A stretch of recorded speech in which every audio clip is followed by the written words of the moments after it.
ये ये फेस्टिवल का महीना है, मतलब एक फेस्टिव सीजन चल रहा था, उस बीच का ये जी, है। और साथ में ये यहाँ एक बहुत इम्पोर्टेंट बहुत बात चिंताजनक बात।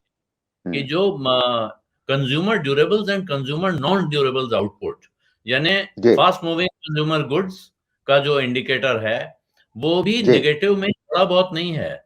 वो 15.3% नेगेटिव में गया, 15.3% की गिरावट दिखा रहा है। इसका मतलब ऐसे हालत में, जब कुछ समय पहले हम सुन रहे थे ये इतना बिक रहा है, वो इतना, देखिए कारें बिकी जा रही हैं, धड़ाधड़ बिक रही हैं, घरों के विज्ञापन भी आप कस के देख रहे हैं।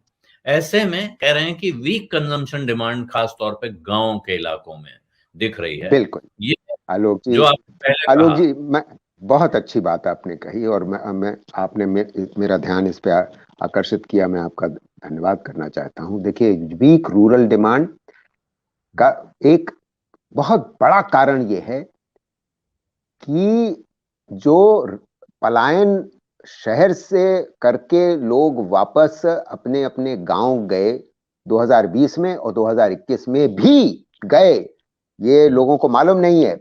मतलब आपको जान के इस बात को जान के ताज्जुब होगा कि 4.5 करोड़ लोग अधिक 20 में कृषि क्षेत्र में जुड़े 19 के बनिस्पत, और फिर 21 में लगभग 70 लाख लोग और जुड़े कृषि में। इसका मतलब यह है, जो कृषि में वैसे ही लोग को ज्यादा हैं, ज्यादा थे, और जब एकदम से 5 करोड़ से ऊपर लोग कृषि में और जुड़ जाते हैं, और तो आप समझ सकते हैं कि आमदनी के स्रोत तो ग्रामीण इलाकों में कम ही है, सीमित ही है।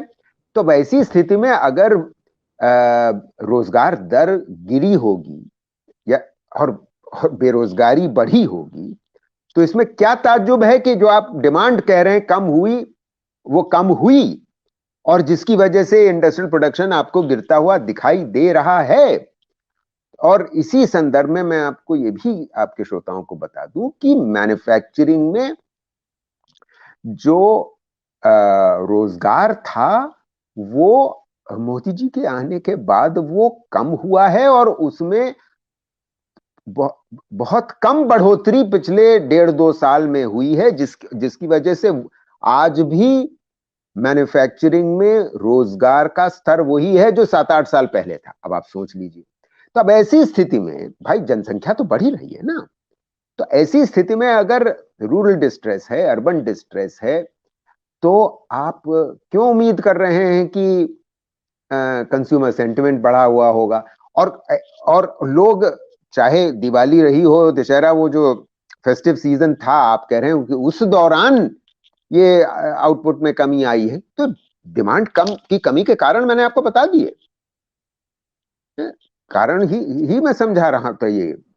जी, तो एक तो तो ये कारण आपने बताया। दूसरा जो संकट दिख रहा है, विदेश से आने वाली डिमांड, क्योंकि एक्सपोर्ट का बुरा हाल है। तो जी एक तरफ से कहा जा रहा है कि बहुत चिंता की बात नहीं साहब, भारत तो बड़ी रोबस्ट इकोनॉमी है, और आप तरह तरह के वक्तव्यों में भी सुन रहे हैं, एनालिस्ट भी कह रहे हैं, और खास तौर पर शेयर बाजार के विशेषज्ञ एक के बाद एक रिपोर्टें निकाल रहे हैं।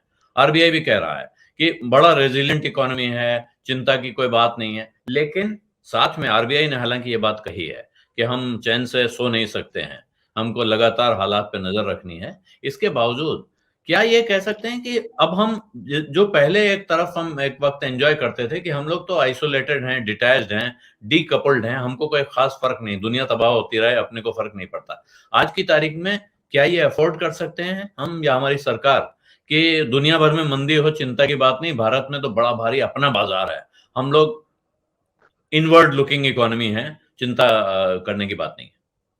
देखिए, ये तो भ्रम है, और ये इस भ्रम में लोग जीना चाहें तो जिए, मगर हम डीकपल्ड नहीं हैं, हम बल्कि काफी इंटीग्रेशन हमारा बढ़ता चला गया है।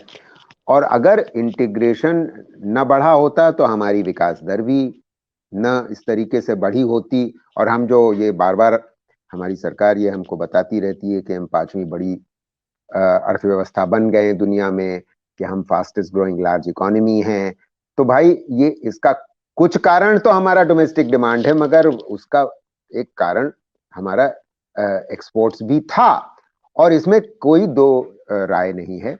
कि यूक्रेन के युद्ध की वजह से जो तेल के दामों में, अंतर्राष्ट्रीय दाम में जो बढ़ोतरी हुई है, उस और जो यूएस फेड ने जो इंटरेस्ट रेट्स बढ़ाई, जिसकी वजह से डॉलर वापस गया है, जिसकी वजह से रुपया गिरा है, इन वजहों से महंगाई हमारे देश में बढ़ी है। जब महंगाई बढ़ी और फूड सप्लाई भी कम हुई है, तो जिसलिए फूड इन्फ्लेशन भी अंतर्राष्ट्रीय स्तर पर बढ़ा है। इन वजहों से मिला जुला करके अगर डिमांड हमारे देश में कम हुई है, तो आईआईपी पर तो इन चीजों का असर होना ही है। और आप मतलब ये इसमें कोई दो राय नहीं है कि चिंताजनक स्थिति अगर फेस्टिव सीजन में थी, जो आपने अच्छा याद दिलाया, वो तो आगे चलते हुए तो अब तो कोई फेस्टिव सीजन नहीं है, तो अब किस चीज का उम्मीद आप कर सकते हैं?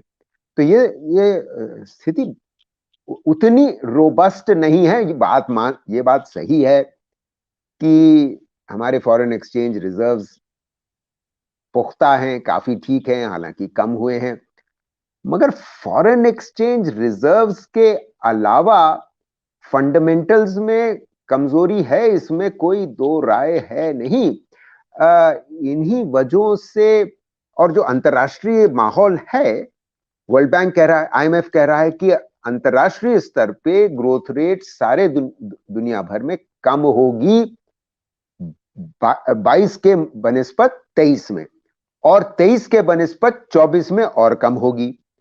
तो इन्हीं वजहों से इन संभावनाओं का असर हमारी अर्थव्यवस्था पे भी, हमारे रोजगार पे भी बढ़ेगा।